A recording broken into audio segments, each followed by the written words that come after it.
ইলেকশানে form 6B একটা নতুন form একটা এসেছে। আমাদের যে ভোটার লিস্টে যেসব ভোটাররা আছে তাদের সবার আধার লিঙ্কিং করতে লাগবে। তো এটার জন্য আমরা 1 আগস্ট থেকে আমাদের এই কাজটা বিএলওরা বাড়ি বাড়ি গিয়ে করছে। ফর্ম 6B তে আধার নাম্বার দিতে হচ্ছে এবং আধার কার্ড নিতে হচ্ছে। তো সেটা একটা নতুন কাজ। আমরা 100% আমরা ভোটার লিঙ্কিংয়ের কাজটা করব। যদি কারোর আধার কার্ড না থাকে সেক্ষেত্রে আমরা তাদের জন্য স্পেশাল গাইড নিয়ে আমরা আধারের কার্ড ইস্যু করার ব্যবস্থা করছি। 100% আধার লিঙ্কিং করতে পারি। সেই সঙ্গে আমাদের ফর্ম 6, 7 এবং 8, ফর্ম 6 হচ্ছে নাম তোলার জন্য, 7 নাম বাদ দেওয়ার জন্য এবং ফর্ম 8 যেটা সংশোধনের জন্য। এই ফর্মগুলোতে ছোটোখাটো কিছু চেঞ্জ হয়েছে, পরিবর্তন হয়েছে। এবং আগে যেটা ফর্ম 8-এ ছিল, ফর্ম 8-এ ছিল একই বিধানসভা ক্ষেত্রের এক পার্ট থেকে আরেক পার্টে কেউ যদি স্থানান্তরিত হয় সেক্ষেত্রে একটা ফর্ম 8-এ ছিল। সেই ফর্ম 8-এটা এখন রিমুভ হয়ে গেছে এবং ফর্ম 8-এর যে কাজটা সেটা ফর্ম 8-এর মাধ্যমে করা হবে। তো ছোটোখাটো কিছু চেঞ্জ আছে। তো এগুলো যেমন আগে অন্য বিধানসভা কেন্দ্র থেকে আরেক বিধানসভা কেন্দ্রে আসতে হলে ফর্ম 6 ফিল আপ করতে হতো। তো এখন ফর্ম 6-এর পরিবর্তে ফর্ম 8 ফিল আপ করতে হবে।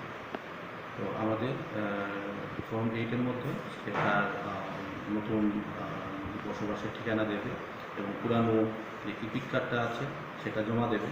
তাহলে ফর্ম 8-এর মাধ্যমে নতুন ইপিক ইস্যু করা হবে এবং তার ফর্ম 6 ফিল আপ করতে হবে। তারপর আরও কিছু চেঞ্জ এসেছে, যেমন আমাদের ফর্ম 6 যেটা নতুন ভোটারের ক্ষেত্রে আমাদের মোবাইল নাম্বার এখন দিতে লাগে। মোবাইল নাম্বারের যেতে বিভিন্ন কমিউনিকেশনগুলো মোবাইলে করা যায়। তাছাড়া সে ফিজিক্যালি চ্যালেঞ্জ সেই ইনফরমেশানটা এতদিন ফর্মের মধ্যে দেওয়ার প্রভিশন ছিল না। এখন ফর্মের মধ্যে একটা বিশেষ প্রভিশনের ব্যবস্থা করা হয়েছে। সে যদি ফিজিক্যালি চ্যালেঞ্জ হয় সেটা আমাদের ফর্মের মধ্যে মেনশন করতে হবে। এছাড়া আমাদের সামারি ডিভিশন শুরু হবে কিছুদিন পর। আমাদের যে ডিভিশনের যে ডেট দেওয়া হয়েছে, ড্রাফট ভোটার লিস্ট পাবলিকেশনের হবে 9 নভেম্বর। তারপর 8 ডিসেম্বর পর্যন্ত 1 মাস সময় ক্লেম সলিউশনস দেওয়ার জন্য সময় দেওয়া হবে। ড্রাফট লিস্ট 9 নভেম্বর থেকে 1 মাস সময়ের মধ্যে যে কোনো কেউ ভোটার লিস্টে নাম এগেইনস্টে কেউ দাবি বা অভিযোগ জানাতে পারবে 8 ডিসেম্বর পর্যন্ত। তারপর সেগুলো হিয়ারিং হবে। হিয়ারিংগুলো আমরা বাই 26শে ডিসেম্বরের মধ্যে সেই ক্লেম সলিউশন যেগুলো করবে সেগুলো আমরা ডিসকাস করব।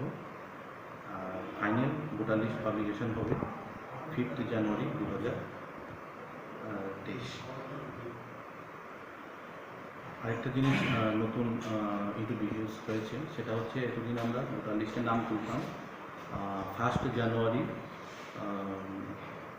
2023 অনুযায়ী বা 2022 অনুযায়ী আমরা নাম তুলতাম। তো এখন তার সঙ্গে আমরা অ্যাডভান্স প্রসপেক্টিভ ভোটার লিস্টে আমরা প্রসপেক্টিভ ভোটার যারা আছে তাদেরও আমরা অ্যাডভান্স কাজ করার জন্য 4টা কোয়ালিফাইং ডেট ঠিক করা হয়েছে। 1 জানুয়ারি, 1 এপ্রিল, 1 জুলাই এবং 1 অক্টোবর। মানে কোনো ভোটার যদি সে 1 জানুয়ারি 2023 অনুযায়ী তার 18 বছর পূর্ণ না হয়, তার 18 বছর ধরুন ফেব্রুয়ারি মাসে পূর্ণ হবে, সেই ক্ষেত্রেও সে অ্যাডভান্স ফর্ম বিএলওর কাছে জমা দিতে পারবে এবং যখন 1 এপ্রিল 2023 হবে তখন তার নাম সেখানে উঠানো হবে। তো এইরকমভাবে এখন 4টা কোয়ালিফাইং ডেট ঠিক করানো হয়েছে, যাতে যারা আগামী বছর 18 বছর পূর্ণ হবে তারা অ্যাডভান্স বিএলওর কাছে জমা দিতে পারে এবং সেটা একটা প্রসপেক্টিভ ভোটার লিস্ট বিএলওর কাছে।